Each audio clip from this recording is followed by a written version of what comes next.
In this video, I'm going to show you why you should start contacting college coaches during sophomore year in the college recruiting process. And if you don't know who I am, my name is Jack. I run D1 Scholarship.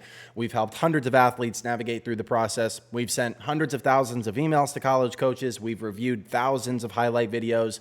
And so I'm just going to show you exactly what I would do if I were a sophomore. And this is incredibly important because we talk to a lot of sophomore parents who believe that they should wait until a couple months before their legal recruiting date, like June 15th or August 1st or September 1st.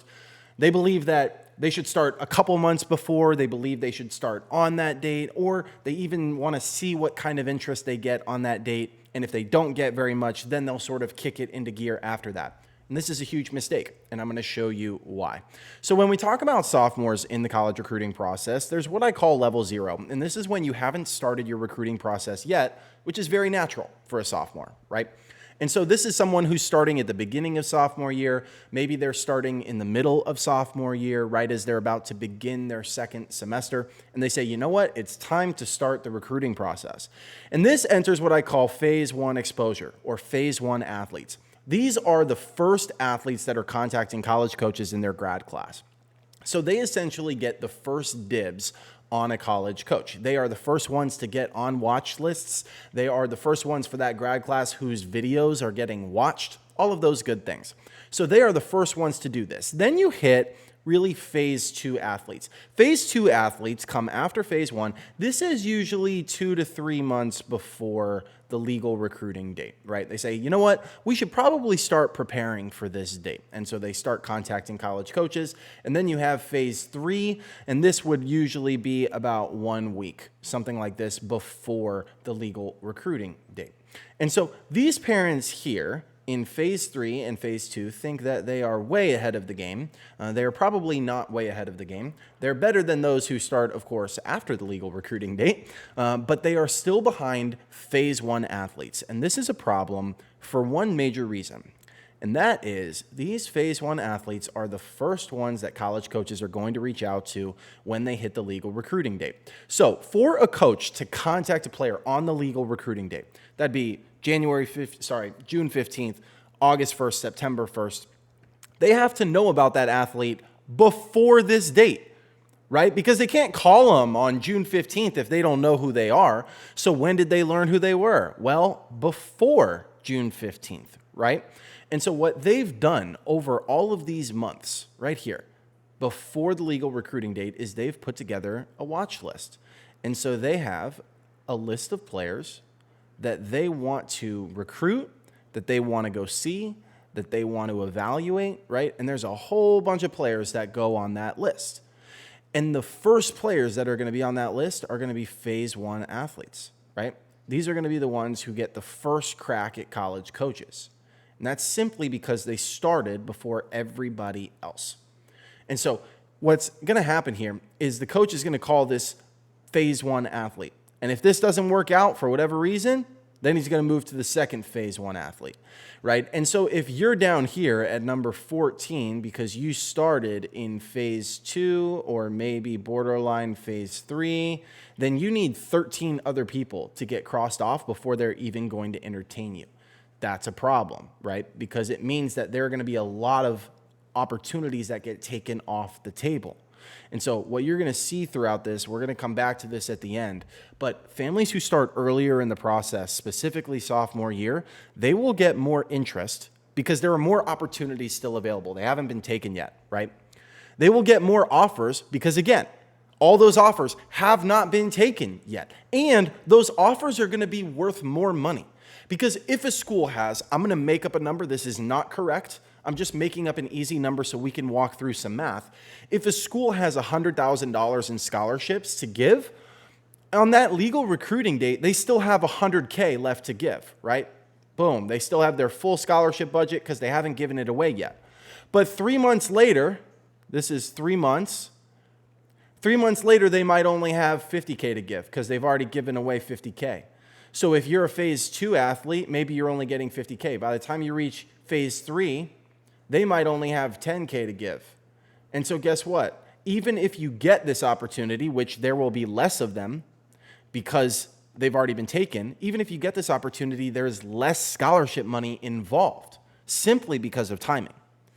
And so when you look at this, the first players to get taken are going to be phase one athletes. That's right here. And until a school has exhausted all of their phase one athletes, they're just going to stay here. They're going to keep calling these athletes, recruiting these athletes, which is great. And then when they're done and they're like, shoot, that didn't work out, we've exhausted those options, that's when they move to the phase two athletes, right? And so this is also critical because coaches are taking longer than ever to recruit players. It used to be that on this legal recruiting date, they might watch you for like 1 month and then they'd give you a scholarship offer, right? And if your kid is a top 1% player in the country, then this still may be the case for you. But for everybody else, instead of 1 month, that number is now like 6 months, okay? Because college coaches find recruiting high school players to be a lot more risky. It's not the same as recruiting a college player that they could just go get out of the transfer portal, because they could go get a college player who already has college experience, who is 2 years older than your kid, who is bigger, faster, stronger, has a greater history of competence, right? Much safer bet for them. And so if they're going to take a high school kid, no longer do they want to watch them for 1 month, they want to watch them for 6 months, or they want to watch them for 8 months. And so that simply pushes all of this back, where they may not even entertain phase two athletes until 6 months in, which would be like mid-junior year, right? And so all of a sudden you're getting into mid-junior year, phase two athletes are still the only ones that are getting those calls. Phase three hasn't even been entertained yet. And so the whole process is getting pushed back, even though college coaches are taking a lot of transfer portal players. And so it's because they view high school players as a greater risk.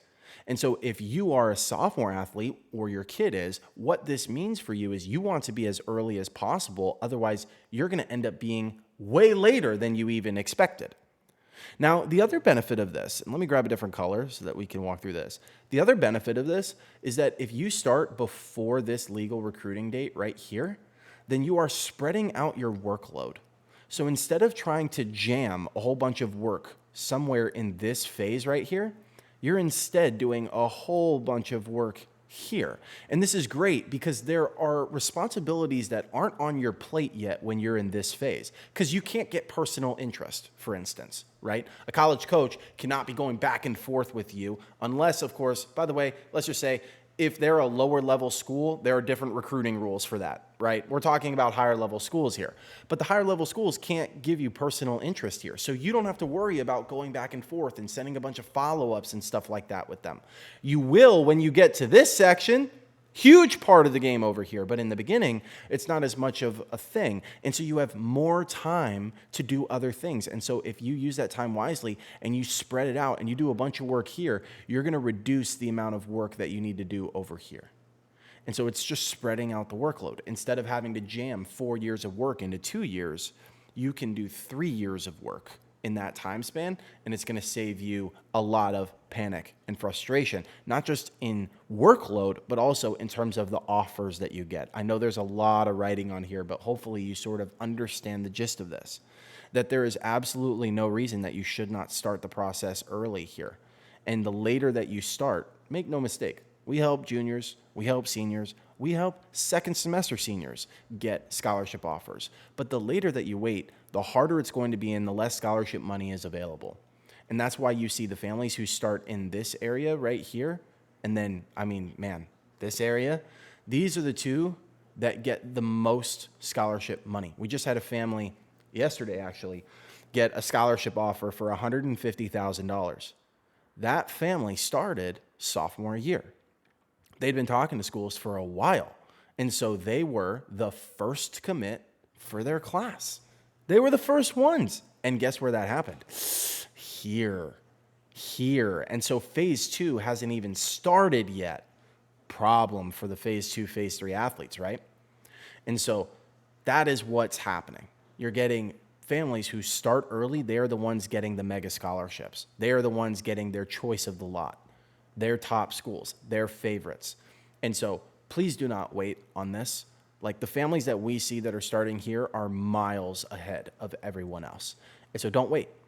Pour time into this now, and it will make your life easier on the back end. And so if you're the parent of a sophomore athlete and you want to kick all of this into gear and give yourself the best chance of getting as many calls and as much interest come this date as possible, then you can click the link in the description. You can schedule a call with us. We'll walk you through what we do and how we can help you. Otherwise, I will see you guys next time.